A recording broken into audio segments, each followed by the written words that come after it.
ఆడవాళ్ళకి నెలసరి నొప్పి కానీ నెలలు సరిగా రాకపోవడం, అంటే ఓవర్ బ్లీడింగు, వైట్ డిశ్చార్జీలు ఇలా ఉంటాయి కదా. అలా ఏ ప్రాబ్లం ఉన్నా ఆ నెలసరి 3 రోజులు బెల్లం ఉండ చేసి, ఇక చూడండి బెల్లం, ఇది బెల్లం మెత్తగా చేసాం, ఇలా ఉండ చేసాం. ఉండయింది కదా, మామూలు బెల్లమే, నల్లగా ఉన్నది మంచిది, కొంచెం ఎర్రగా ఉన్నా మంచిదే. ఈ బెల్లం ఉంది కదా, ఇది మాత్ర, దీనికి కన్నం పెట్టాలి. కన్నం పెట్టి తెల్ల జిల్లేడు, ఇది తెల్ల జిల్లేడు పాలు. ఆడవాళ్ళకి నెలసరి ప్రాబ్లం, నెలసరిలో నొప్పి, నెలసరి సరిగా రాకపోవడం, అంటే ఎక్కువ బ్లీడింగ్ అయిపోవడం, వైట్ డిశ్చార్జ్, ఇలాంటి ప్రాబ్లమ్స్ ఉంటాయి. లోపల నీటి బుడగలు ఉన్నాయి, అదే ఫైబ్రాయిడ్స్ ఉన్నాయి, పీసీఓడి అని చెప్తుంటారు మామూలుగా. జనరల్గా ఏంటంటే ఈ నెలసరిలో ఈ బెల్లం, జిల్లేడు పాలు, మన పూర్వం మన నెలలు వేసుకునే వాళ్ళు అందరం, మన పెద్దవాళ్ళందరూ వేసేవారు. పిల్లలకి ప్రాబ్లం ఉన్నా లేకపోయినా సరే ఒక గోళీని వేసేవారు నెలకు ఒకసారి. అవి వచ్చేవి కాదు, వచ్చిన వాళ్ళకి వేస్తే తగ్గిపోయేది.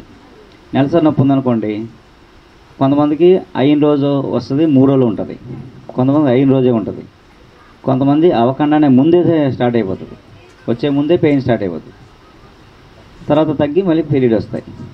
అలా కొంతమందికి 3వ రోజు వస్తుంది. ఏ రోజు వచ్చినా పీరియడ్స్ ఆ 3 రోజులు మాత్రం మందు వేయాలి. పీరియడ్ స్టార్ట్ అయినప్పుడు వేయాలి, పెయిన్తో సంబంధం లేదు. పీరియడ్ స్టార్ట్ అయిన రోజు ఓ 9 మాత్రలు చేసుకోవాలి.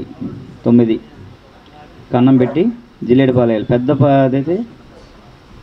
పొట్టు అయితే 1 చుక్క, చిన్న పొట్లు అయితే 2 చుక్కలు వేసి కన్నం మూసి 9 మాత్రలు చేసుకోవాలి. ఒకసారి 9 చేసుకుని ఆ రోజు అయిన రోజు పొద్దున ఒకటి, మధ్యాహ్నం ఒకటి, సాయంత్రం ఒకటి, మొన్నటి పొద్దున, మధ్యాహ్నం, సాయంత్రం, 3వ రోజు పొద్దున, మధ్యాహ్నం, సాయంత్రం. ఓకే, 3 రోజులు 9 అయిపోవాలి.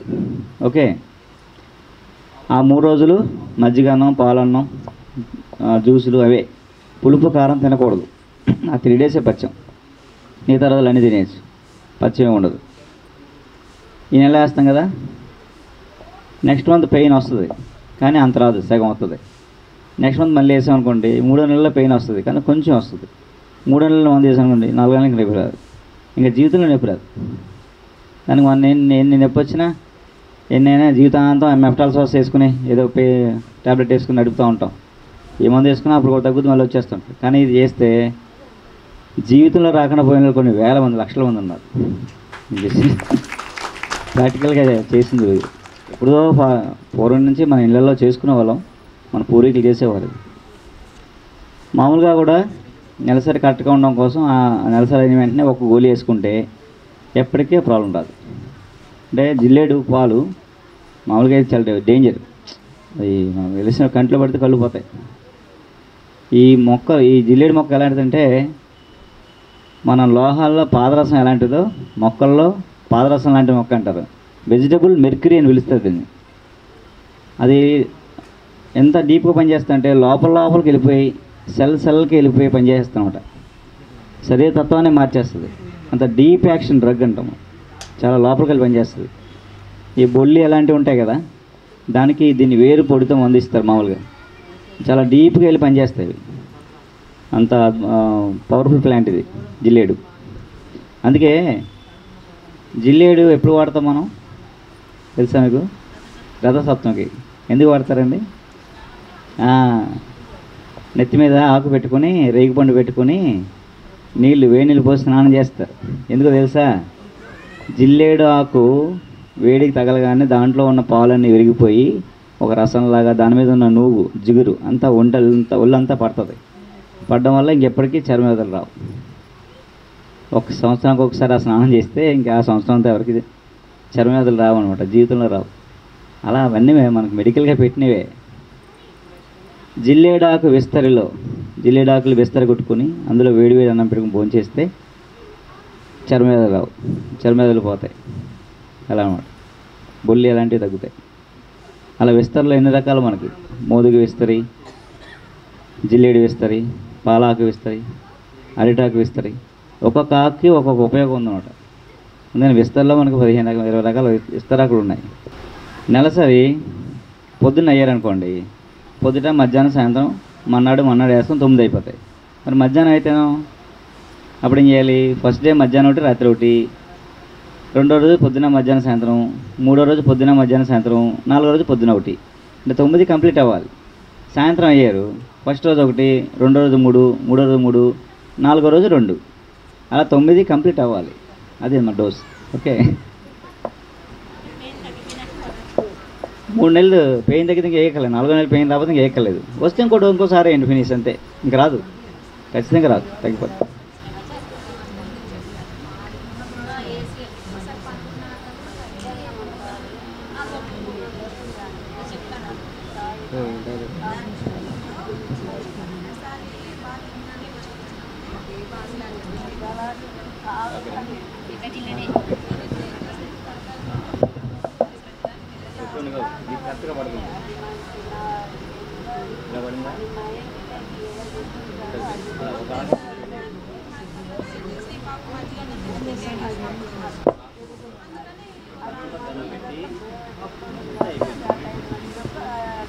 ఆ కన్నా మన బెల్లం పెట్టి మూసేస్తే జిలేబీ పాలు లోపల ఉంటాయి.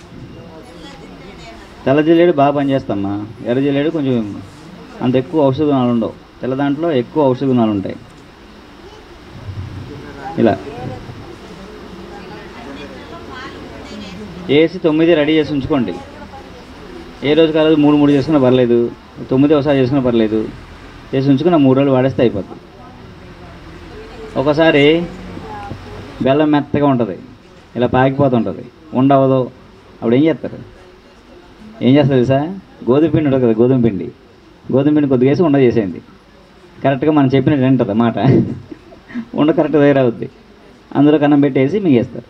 అలా బాగా పొడిగా బెల్లం ఉంది, కొంచెం చొక్క నీళ్ళు వేయండి, కొంచెం గోధుమ పిండి వేయండి, ఉండ అయిపోతుంది. చక్కగా ఉండ కరెక్ట్గా ఉంటుంది. మనం మింగలినంత ఉండ, ఎంత మింగలిన అంత గుంకుడు గింజంత ఉండ మింగేయగలం. నెలసరిలో నొప్పికి, నెలసరి ప్రాబ్లమ్స్కి, అంటే గర్భాశయ దోషాలకి నెలసరి అయినప్పుడు 3 రోజులు బెల్లం ఉండ చేసి అందులో జిల్లేడు పాలు వేసి ఒక చుక్క, ఆ బెల్లం ఉండలో 9, పొద్దున ఒకటి, మధ్యాహ్నం సాయంత్రం ఒకటి, 3 రోజులు 9 వేసుకుని ఆ 3 రోజులు పులుపు కారం తినకూడదు. మజ్జిగన్నం, పాలన్నం, జ్యూసులు అవన్నీ తినచ్చు. పులుపు కారం లేకుండా ఏమైనా తినచ్చు. 3 డేసే పచ్చాం, మిగతా రోజులంతా మామూలు తినచ్చు. అదనమాట. మధ్యాహ్నం అయితే ఫస్ట్ రోజు మధ్యాహ్నం అయ్యారనుకోండి, ఫస్ట్ రోజు 2, రెండో రోజు 3, మూడో రోజు మళ్ళీ 3, నాలుగో రోజు 1. ఫస్ట్ రోజు సాయంత్రం అయ్యారనుకోండి, ఫస్ట్ రోజు 1, రెండో రోజు 3, మూడో రోజు 3, నాలుగో రోజు 2. ఓ 3 నెలలు పడితే తగ్గిపోతుంది, ఇంకా రాదు. 4వ నెల పెయిన్ రాదు. ఒక 4వ నెల వస్తే ఇంకో డోస్ వేయండి, నష్టమే ఉంది, వేయచ్చు, ఇబ్బంది ఏం లేదు, పూర్తిగా. ఎవరు చెప్పారు? పోన్లేండి, మీ ఇక్కడ ఏం తింటారో అది గింజ అన్నదానండి, లేదా రాగి జావ తాగండి. ఇక్కడ ఏం తింటారో మీ ప్రాంతాల్లో మీకు ఏం ఫుడ్ అదే మీ ప్రాంతాల్లో మీకు ఏ అలవాటు ఉందో చేయండి. అదే పులుపు కారం తినకండి అంతే. ఏ ప్రాంతంలో అయినా గంజి తీసుకోండి, లేదా రాగి జావ తీసుకోండి, ఏదో ఒకటి. పులుపు కారం లేకుండా ఏ ఫుడ్ అయినా తినచ్చు, ఏముండదు. అదే మీ ప్రాంతంలో అంటారేమో, ఇలాంటి చోట రావచ్చేమో కూడా ఈ వాతావరణానికి. అందుకనంటే మీరు ఇక్కడ ఏం తింటున్నారో అవే తినండి, పులుపు కారం లేకుండా. కొన్ని ప్రాంతాల్లో తింటారమ్మా. ఇప్పుడు మా ఈస్ట్ గోదావరి ఉందనుకోండి, పాలన్నం మజ్జిగన్నం తింటారు. అక్కడ తినచ్చు. అక్కడ వేడి చేయదు, అక్కడ అంతా చల్లవే కదా గోదావరి రోడ్డు. ఇక్కడంటే కొంచెం వేడి. అలా ఏదో కొంచెం ఏ ప్రాంతంలో ఏ ఆహారం అలవాటు ఉంటే ఆ ఆహారం తినాలి. పులుపు కారం లేకుండా తినాలి అంతే. ఇక్కడ పాలన్నమే తినాలని లేదు, మజ్జిగన్నం తినాలని లేదు, గంజి తాగాలని లేదు. ఏదో ఒకటి పులుపు కారం లేకుండా ఉంటే చాలా 3 రోజులు మందు బాగా పనిచేస్తుంది. అనుమానం ఏంటంటే పథ్యం ఏంటంటే పథ్యం పరమౌషధం అంటారు అన్నమాట. మందుకి పనిచేయడానికి అడ్డుపడకుండా ఉంటాయి. పులుపు కారం వేస్తున్నప్పుడు ఈ మందు పనిచేయదు, దానికి అడ్డు వెళ్ళిపోతాయి. అంతకని ఏం కాదు. సరే, ఇంకా టీ పొడి అడిగారు. టీ పొడి ఫార్ములా ఎలా చేయాలి? ఫార్ములా టీ పొడి కదా, పళ్ళపొడి టీ పొడి చెప్పాను. యూట్యూబ్లో ఉంది, మీరు పళ్ళపొడి టూత్ పౌడర్. అసలు రాత్రి చేద్దాం కానీ మాకు టైం సరిపోలేదు. పళ్ళపొడి, వేపాకు 100 గ్రాములు, ధనియాలు, వాము, జీలకర్ర, సోంపు కూడా రాసుకోవాలి సార్. సరే, ధనియాలు, జీలకర్ర, వాము, సోంపు. అంటే సోప్ అంటారు కదా, తింటాం భోజనం చేశాక ఇస్తారు తినడానికి, అది తీతీగా ఉంటుంది. అది ఈ 4 కలిపి 100 గ్రాములు. 4 కలిపి 100 గ్రాములు. అతి మధురం ఒక 20 గ్రాములు. అతి మధురం పొడి బయట అమ్ముతారు. అతి మధురం ఒక 20 గ్రాములు. కల్లుప్పు ఒక 20 గ్రాములు. కల్లుప్పు 20 గ్రాములు. 200 గ్రాములు కదా, 100 గ్రాములకి 10 గ్రాములు ఉప్పు అనమాట. ఎప్పుడు కూడా అన్నీ కలిపితే 200 గ్రామ్స్ వస్తుంది. అతి మధురం 20 గ్రాములు, కల్లుప్పు 20 గ్రాములు. ఈ వాము, ధనియాలు, జీలకర్ర, సోంపు 4 కలిపింది 100 గ్రాములు. వేపాకు పొడి 100 గ్రాములు. అదేందా? వేపాకు పొడి 100 గ్రాములు, వాము, ధనియాలు, జీలకర్ర, సోంపు కలిపింది 100 గ్రాములు. అతి మధురం పొడి 20 గ్రాములు, కల్లుప్పు ఒక 20 గ్రాములు. ఓకే, వాము, ధనియాలు, జీలకర్ర, సోంపు 3 వేపాలి, కొంచెం త్వరగా వేయించుకోవాలి. ఉప్పు కూడా వేపాలి. అలాగే వేపాకు ఎండబెట్టుకుంటారు. వేపాకలేదు, ఎండిపోయింది ఆకు. నేను నానబెట్టుకోవాలి. కోసింది కొంచెం నేను నానబెట్టుకోవాలి. 2-3 రోజులు నేను నాడాక ఒక రోజు ఎండలో వేసుకో. మనం పొడి చేసేటప్పుడు ఎండలో వేయచ్చు. ఫస్ట్ డైరెక్ట్గా ఎండలో వేయకూడదు. ఏ ఆకైనా డైరెక్ట్గా ఎండలో వేయకూడదు. కొంచెం వడలాలి ఇంట్లో. నేను వడిలిన తర్వాత ఎండలో వేస్తే మనకి ఎక్కడికి పోవు దాంట్లో గుణాలు. ఈ వేపాకు పొడి చేసుకుంటాం. ఈ ధనియాలు, జీలకర్ర, సోంపు వేపి పొడి చేస్తాం, ఉప్పు అన్నీ వేసి. అతి మధురం పొడి ఎలాగా ఉంటుంది, కలిపేస్తాం. ఇవన్నీ కలిపేయడమే. అన్నీ కలిపేసి పాలపొడి చేసి చూడండి ఎంత బాగుంటుందో. ఉప్పుగా, తీతీగా, చేసేదిగా బాగుంటుంది. కడిగిన తర్వాత కూడా మనం శాందాగా నోరు ఎంత ఫ్రెష్గా ఉంటుంది, చాలా బాగుంటుంది. దగ్గు, కఫం, జలుబు, ఒళ్ళు తగ్గిపోద్ది. ఒక ఆయన ఇదే పలుపుడితో తగ్గి వెయిట్ తగ్గిపోయాడు. ఏంటి తగ్గితే వెళ్ళు తగ్గుదా అని అడిగాడు. వేపలతో కడిగితేనే ఒళ్ళు తగ్గిపోతుంది. తెలియదు మీకు లాజిక్. వేపలతో కడిగి ఉంటే మీకు నెల ఎంత వెయిట్లో ఎంత తేడా వస్తుందో. చాలామంది ఉన్నారు వెయిట్ తగ్గిన వాళ్ళు. అలాగని సన్నగా ఉన్న వాళ్ళు వెయిట్ తగ్గిపోరు. వేపలతో కడిగితే అడ్వాంటేజ్ ఏంటంటే సన్నగా ఉన్న వాళ్ళు ఒళ్ళు తగ్గిపోరు. సన్నగా ఉన్న వాళ్ళు ఒళ్ళు వస్తుంది, లావుగా ఉన్న వాళ్ళు సన్నగా అవుతారు. ఎంత ఉండాలో ఆ ఏజ్కి, ఎంత వయసు, ఆ వయసుకి ఎంత ఉండాలో, ఆ హైట్కి ఎంత ఉండాలో అంత అవుతారు. అంతమించి ఎక్స్ట్రా అంతా పోద్ది, లేకపోతే వస్తుంది. ఇంకొక మా ఫస్ట్ వీడియోలో వేప చెట్టు, చిన్న చెట్టు కథ చెప్పాను, చూడండి బాగుంటుంది. వేప చెట్టు, చిన్న చెట్టు కథ ఒకటి. ఎవరు ఉన్నారా చెప్పంటారు మళ్ళీ? ఆయన ఉన్నారు, ఇంకెవరున్నారు? ఎవరు విన్నారు కదా, తక్కువ మంది ఉన్నారు. చెప్తా, 10 నిమిషాలు చెప్పేస్తా. ఎందులో చెప్పాం కదా మనం. అయితే చెట్టు కిందకి వెళ్తే హీలింగ్ అవుద్దన్నానే. మనిషి జబ్బు చెట్టు కిందకి వెళ్తే తగ్గిపోతే చెప్పాం కదా, హీలింగ్ ప్లాంట్స్ అని. అలాగే కొన్ని చెట్ల కింద జబ్బులు కూడా వస్తాయి. చిన్న చెట్టు అనుకున్నాం కదా. ఒక 2 రాజ్యాలు ఉన్నాయి పూర్వం. ఒక 2 రాజ్యాలు ఉన్నాయి. 2 రాజ్యాల్లో మంచి ఆస్థాన వైద్యులు ఉన్నారు. ఆ రాజ్యంలోని ఈ రాజ్యంలోని మంచి దిట్టలు. వైద్యంలో ఇంకా అమోఘులు ఉంటాయి. ఇంకా అద్భుతమైన వైద్యం అది. మా వైద్యుడు గొప్ప అంటే మా వైద్యుడు గొప్ప అని ఆ రాజ్యంలో రాజులకు పోటీ వచ్చింది. మా వైద్యుడు చాలా గొప్పడు అంటాడు, అయితే మా వైద్యుడు చాలా గొప్పడు అంటాడు. అయితే ఇద్దరిలో ఎవరు గొప్ప తేల్చేద్దాం అని పని చేసుకుంటారు. సరే తేల్చేద్దాంలే అంటారు. అయితే ఏమంటాడు అవతలడు, మీ దేశంలో ఎవరన్నా బాగా బక్క చిక్కిపోయి ఎండిపోయి ఏ జబ్బు వచ్చి ఆ జబ్బు ఏంటో తెలియక ఇంకా మందు లేదు చచ్చిపోతారంటారు కదా, అలాంటి వాడిని మీ వైద్యుడు చేయలేని కేసు ఉంటే నా దగ్గర పంపించాను అంటాడు. నా దగ్గర పంపించానండి. ఆడికి ఏ జబ్బున్నా పర్లేదు అంటాడు. సరే అని చెప్పేసి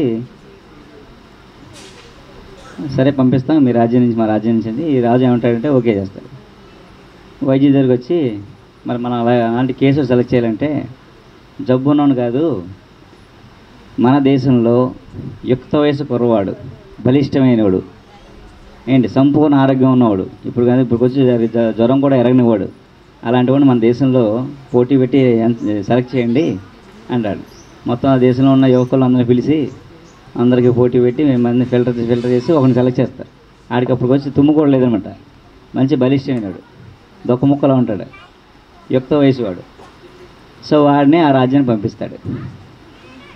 ఈ వైద్యుడు ఆ రాజ్యానికి పంపిస్తాడు అక్కడికి వెళ్ళని.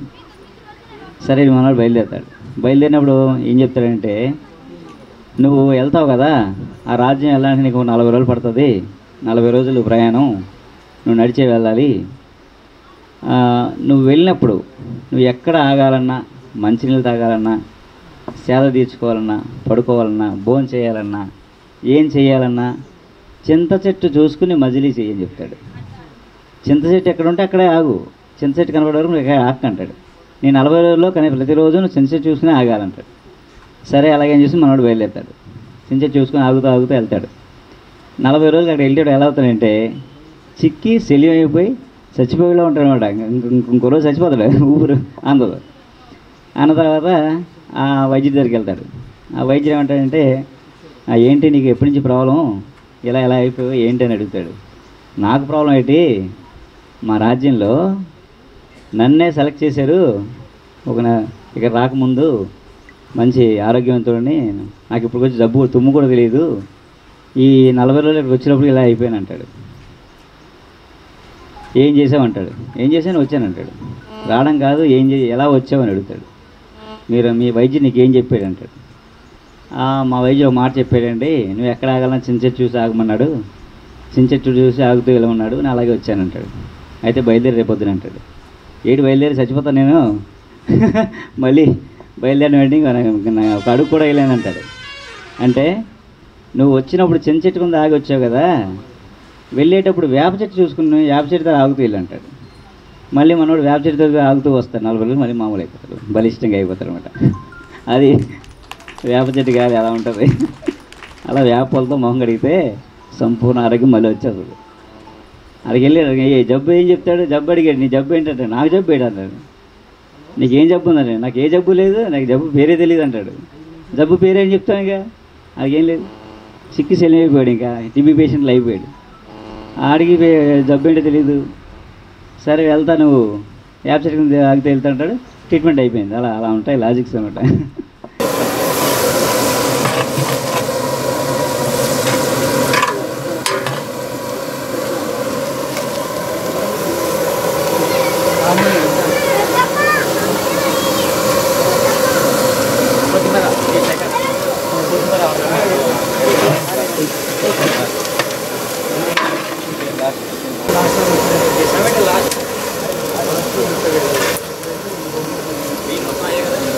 సార్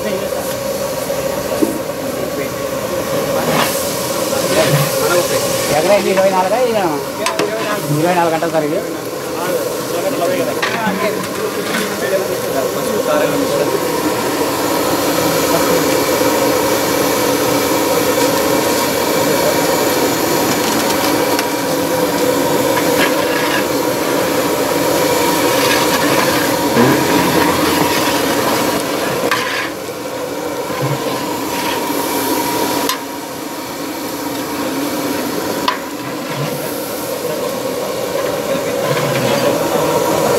లేదా అంత రాకుండా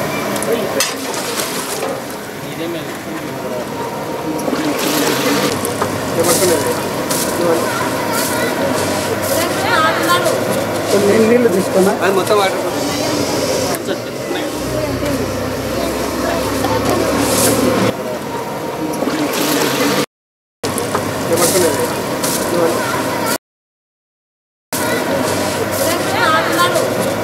నీళ్ళు తీసుకున్నా అది మొత్తం వాటర్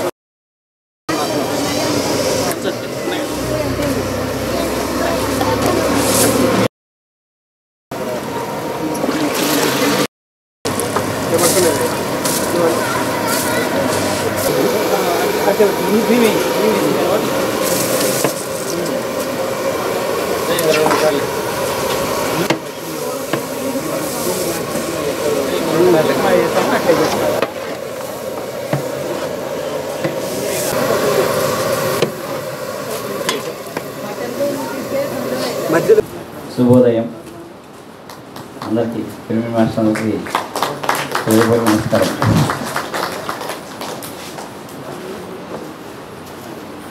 సరే, ఇందులో ధ్యానం చేసేవాళ్ళు ఎంతమంది? ధ్యానం వాళ్ళు. ఓకే. నా ప్రోగ్రాం వినని వాళ్ళు, ఎక్కువ చూడని వాళ్ళు, పెద్దగా పరిచయం లేని వాళ్ళు.